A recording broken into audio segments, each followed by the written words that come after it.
महाराष्ट्र में जैसे जैसे विधानसभा का चुनाव नजदीक आ रहा है, वैसे वैसे राजनीति गलियारों में चुनावी सरगर्मी का तापमान भी चढ़ते जा रहा है, भले बारिश भी अपने पूरे शबाब पर क्यों न हो। आपको बता दें कि अक्टूबर 2024 में महाराष्ट्र में विधानसभा का चुनाव संपन्न होने जा रहा है, जहां सभी पार्टी के उम्मीदवार टिकट पाने के लिए अपने अपने पैतरे जमाने में जुटे हुए हैं। पर पार्टी की आला कमान भी चुनिंदा प्रत्याशियों की पहचान करने में लगी हुई है, चाहे वो कांग्रेस पार्टी हो या भाजपा। दोनों पार्टी के हाईकमान अपने अपने प्रत्याशियों के चिन्हांकित करने में लगे हुए हैं। आपको मालूम हो कि नागपुर विधानसभा में भाजपा की एक अलग पहचान है, इसे नकारा नहीं जा सकता। इसी विधानसभा में आम नागरिकों के बीच भाजपा से संभावित उम्मीदवार के रूप में डॉक्टर संदीप शिंदे का नाम भी काफी उभर कर आ रहा है।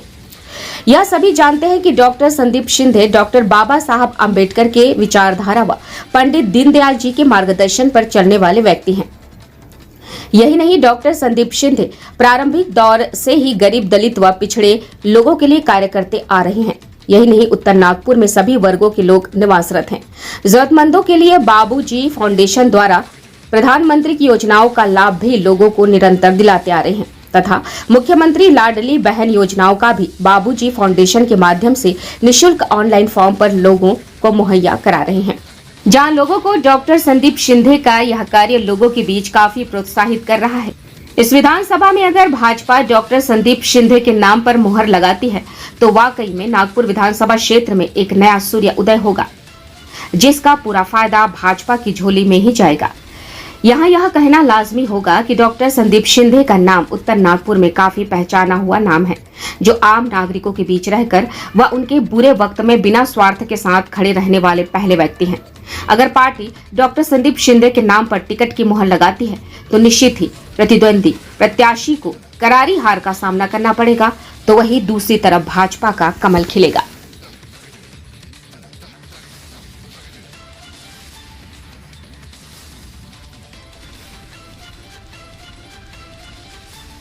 उत्तर नागपुर एक ऐसा एरिया है, यहाँ पे हर तरह के लोगों का एक बसेरा है, जिसमें मेनली हम बोल सकेंगे तो उसमें पिछड़े वर्ग के लोग हैं, उसके साथ में हिंदू वर्ग भी है, दलित वर्ग है, बौद्ध वर्ग है, सिख वर्ग है, सिंधी भाई है। इन सब लोगों का एक मिलजुल के एक जो भारत की जैसी विविधता में एकता है, वैसा एक ये प्रदेश है उत्तर नागपुर। और यहाँ के जनता का एक पहले से ही ये रुख देखा गया है कि यहाँ की जनता जो है तो इनको हर चीज जो है वो पहले से ही नहीं मिली, चाहे वो गवर्नमेंट के स्कीम रहो या फिर कोई बाहर की चीजें रहो। तो उसलिए ये एरिया का एक रहवासी बोल के ये मेरे मन में बहुत दिनों से था, और उसके चलते हुए पिछले 3 साल से मैं बाबूजी फाउंडेशन के माध्यम से ये मेरे जो भाई बहन हैं इनके लिए काम कर रहा हूँ। भले उसमें हमने प्रधानमंत्री जी की जो एक बहुत ही सुंदर योजना है, एक्चुअली मैं आपको बताना चाहता हूँ कि मैं खुद एक पेशे से डॉक्टर हूँ, मैं खुद MBBS DGO CMS हूँ, और मैं जानता हूँ कि एक पेशेंट को या फिर एक मरीज को सबसे पहले किस चीज की जरूरत रहती है। आजकल के इस युग में बहुत सारे ऐसी योजनाएं अपने आदरणीय पंतप्रधान श्री मोदी जी ने शुरू की है, जिसमें आयुष्मान भारत कार्ड जैसी एक योजना है, एक अभिनव योजना है, जिसमें 5 लाख रुपए तक का इलाज गरीब का मुफ्त में होता है। और ये कोई छोटी बात नहीं है, बट इसमें एक दिक्कत आ रही थी कि बहुत सारे लोगों के पास ये कार्ड नहीं था, उनको क्या करना है, कार्ड कैसे निकालना है, इस बारे में जानकारी नहीं थी। बीइंग अ डॉक्टर, जब समाज में मैं काम करता हूँ, हॉस्पिटल में मैं काम करता हूँ, सरकारी स्टेज पे मैं काम करता हूँ, तो मैंने ये चीज का बहुत ही बारीकी से मैंने छोटे से छोटे चीज का मैंने एक अध्ययन किया। तब मुझे समझ में आया कि कहीं तो इन लोगों को ये एक तो चीज मालूम नहीं है कि भैया इनका ये कार्ड निकलता है और कार्ड में इनकी मुफ्त में इलाज होती है। तब जाके मैंने ये आयुष्मान भारत कार्ड का उत्तर नागपुर में पिछले 2-2.5 साल से हमने इसको शुरू किया। धीरे धीरे हमने इसको बढ़ाया, और आप इमेजिन नहीं कर सकते कि आज उत्तर नागपुर के पूरे एरिया में के हर एक झुपड़पट्टी, हर एक एरिया, हर एक प्रभाग में से मेरे पास में 32,730 आयुष्मान कार्ड हमने बनाए हैं और उनको दिए भी है। उसके साथ में ही हम ये करते हैं कि आयुष्मान कार्ड देने के बाद में उन लोगों को अगर कोई मेडिकल सुविधा की जरूरत गिरती है तो हमारे जो कार्यकर्ता है, हमारे बाबूजी फाउंडेशन के जो मेंबर है, वो उनको एडमिट करने से लेके उनको डिस्चार्ज करके घर पे लाने तक की सब सुविधाएं हम हमारे फाउंडेशन की तरफ से देते हैं। उसके साथ ही बहुत सारे लोग ऐसे हैं जिनका वोटर रजिस्ट्रेशन कार्ड नहीं हुआ था, वो भी हमने हमारे बाबूजी फाउंडेशन के माध्यम से वोटर रजिस्ट्रेशन कार्ड किया। उत्तर नागपुर की जनता एक बहुत सीधी सादी जनता है। इन लोगों में मैक्सिमम मध्यम वर्गीय से नीचे ही ज्यादा लोग हैं। उन लोगों के लिए, झोपड़पट्टी में रहने वाले लोगों के लिए, मेरे महिला बहनों के लिए हमने बचत गट की स्थापना चालू करने का एक कार्यक्रम 1.5 साल पहले से चालू किया। आज बाबूजी फाउंडेशन से रिलेटेड 470 महिला बचत गट रजिस्टर्ड है और हमारे फाउंडेशन की वजह से उन लोगों में हमने एक गृह उद्योग, उसके बाद में महिला उद्योग, उसके बाद में हमने जो बड़े बड़े मॉल्स में जो कागज के थैलियां लगती है, उसके बाद में जो घर में सजावट की जो चीजें हैं, उसको बनाने का एक नया हमने एक आविष्कार किया। और इसके चलते अभी हमने गए 15 दिन पहले हमने एक बड़ा प्रोग्राम भी लिया। उस प्रोग्राम में ऑटोमेटिक चौक पे वो प्रोग्राम हुआ था। उस प्रोग्राम में कम से कम 2000 महिलाओं ने सहभाग लिया और ये महिलाओं ने सहभाग लेके अब उन लोगों ने जो चीजें बनाई है उसका एक बड़ा प्रदर्शन भी हमने रखा, जिसमें बड़े बड़े अच्छे व्यापारी लोग भी आए और उनको ऑर्डर भी देना चालू हुआ है। तो ये सब काम हम बाबूजी फाउंडेशन के माध्यम से करते हैं और इसकी जरूरत उत्तर नागपुर में बहुत थी, तो हमने एक छोटा सा प्रयास हमारे तरफ से किया है। समाज में काम करने के लिए बहुत सारी चीजों की जरूरत रहती है, उसमें से आप जो बोल रहे हो वो एक चीज है। और वैसे भी हम बाबूजी फाउंडेशन पंडित दीनदयाल जी उपाध्याय और डॉक्टर बाबा साहब आंबेडकर जी के विचारों पे चलने वाले लोग हैं। हम समाज के आखिर के इंसान तक अच्छाई उसे मिले, वो समाज का आखिर का इंसान एक साथ सबके साथ खड़ा हो, इकोनॉमिकल उसकी ग्रोथ हो, उसको एजुकेशन अच्छा मिले, उसको शिक्षा अच्छी मिले, उसको आरोग्य की सेवाएं अच्छी मिले, ये सब सोचने वाले हम लोग हैं। और उसके तहत चलते हुए अगर मुझे उत्तर नागपुर की जनता ने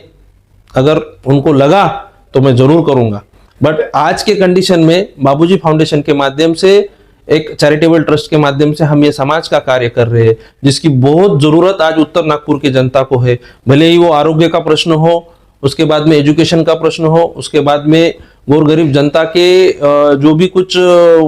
चीजें हैं उसके लिए हम लड़ रहे हैं और लड़ते रहेंगे। समाज के बारे में अगर जब हम सोचते हैं तो एक बहुत ही गंभीरता से बात देखी जाती है कि ये उत्तर नागपुर के एरिया में मेरा जो समाज है, पिछड़ा वर्ग है, उसमें बहुत सारी ऐसी चीजें हैं कि उन तक वो पहुंची नहीं जाती। सीधी सी बात है कि आज तक भारत को स्वतंत्र मिलने के बाद में उत्तर नागपुर में बहुत लोगों ने समाज का नेतृत्व किया, बट एक आदमी ने भी ये बात नहीं सोची कि समाज को सुधारने के लिए जो हमारे भंते जी रहते हैं, वो भंते जी के लिए कभी किसी ने सोचा नहीं कि उनको शासन की तरफ से कुछ एक मानधन के तौर पे पैसे मिले।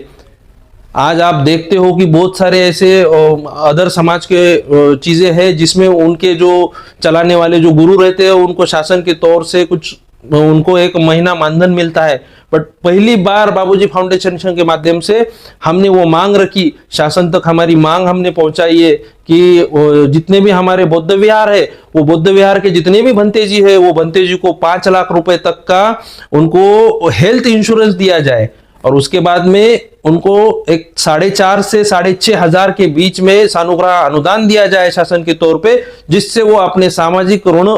लोगों में जो एक वो नई चेतना निर्माण करते हैं बुद्ध विहार के माध्यम से, समाज को आगे बढ़ाने का काम करते हैं, समाज में के अच्छाइयों को वो ऊपर लेते हैं, उनको कहीं ना कहीं अपना परिवार संभालने के लिए मीन्स अपने खुद के लिए एक